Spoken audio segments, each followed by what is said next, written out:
ago. Why are you unemployable? I'm unemployable because nobody will want to employ me. Because I don't believe in politics. From my perspective, a spade is a spade. And if you can't tell the truth, you can't be transparent. So I don't like playing games. And I hate politics when you get to the top of an organisation and everybody in fights and they don't really tell the real data. They try to protect their jobs. And what I'm seeing is that people who protect their jobs are actually now starting to lose. Because organisations can't hold spare weight. And what we're starting to see is people move towards very small teams. And as they move towards a small team, they then supplement the team with skills which are needed for a project. And you bring skills in for a very specific project to do a unique reason. So I would be brought in to do something unique for a company. But would I be employable as the core team to help the company do something? Absolutely not. Because my skill set is not that sort of skills. Unemployable. Okay, so actually what we're talking about there is the deconstruction of the traditional corporate culture, the deconstruction of the department.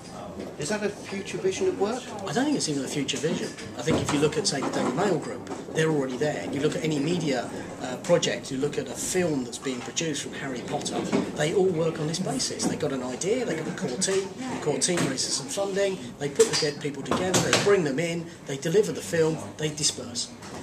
The Daily Mail Group already does that. Organisations are moving towards it. So I'm quite excited that larger corporates are going to have to move towards it. And it gets away from people being employed for life, just to do not very much. Agreed. So I'm going to give a little plug. You've done a presentation at a great Jobsite event, so plug for Jobsite. You talked a lot about data. Yes. We had an interesting debate about data, protection, the individual. There were two places you mentioned to me that people might want to look at to understand more about privacy and data. What were those two locations? One of them is a Twitter following thing, which is IIW, which is about the Internet Identity Workshop. Run by Clear, the identity woman. So if you follow on Twitter IIW, or you just search on the web IIW, you'll find out the workshops. And it's a group of several hundred people around the world who are trying to work out where identity in the internet is going. But part of identity is what we are, our personas on the internet. The other is PII, which is about personal information in the internet. And both of them on Twitter, both are on Facebook, both are on LinkedIn, they're all there together. And these are communities of people who are trying to debate where we are going and what's happening. Because actually we haven't got a clue.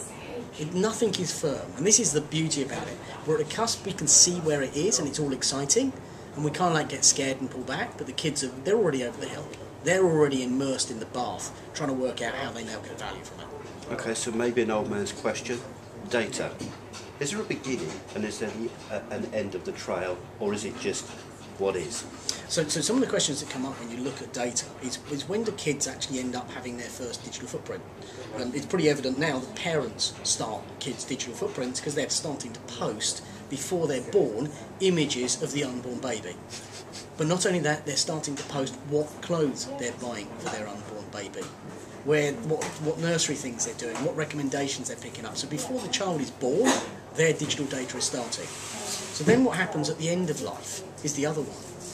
So what happens to all that digital data at the end of your life? Who owns it? Who can log into your accounts to shut them down? Do you want that? And actually, as you move towards machine-person integration, you've got the possibility the machine that was integrated with you could continue forever. So your identity and your data could continue after your death as a human. These are some of the things that we have great debate. I find that absolutely unbelievable, and I wonder how many people have thought about that when you die, who shuts down your blog? Oh, there's websites all over the place for after death. I write about them regularly on my blog. What's your blog? blog.mydigitalfootprint.com. I tell you what, one of the most interesting, thought-provoking debates I've had and seen in a long time. Absolutely brilliant. Thank you for Keith. taking time to talk. Lovely to meet you.